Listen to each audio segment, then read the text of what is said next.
Hi, Nikki from Fine and Country Leamington Spa, and welcome to our first market update of the year.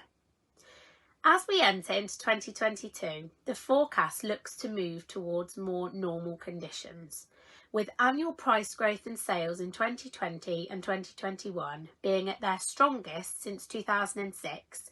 We enter a stable start to 2022, with buyer demand staying strong.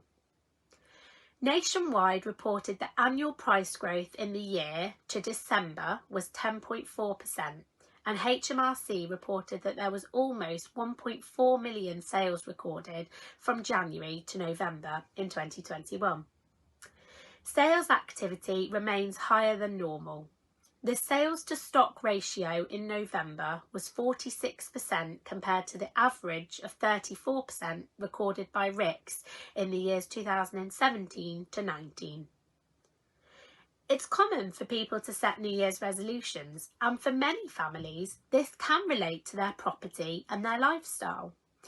As 2021 came to an end, Rightmove reported that valuation requests were up 19% compared to the same time the previous year.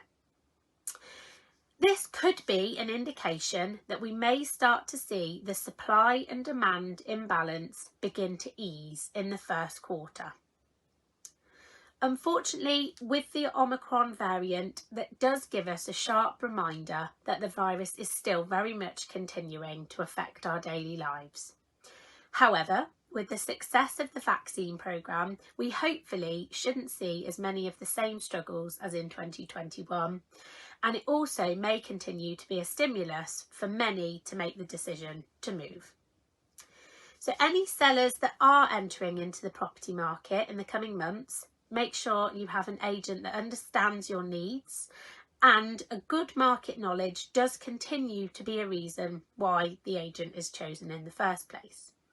This market is competitive amongst buyers, and sellers need to make sure their agent is pushing for the best possible price for them and not just securing them a sale. Thank you very much for watching, and if you have any questions on the market, please don't hesitate to get in touch.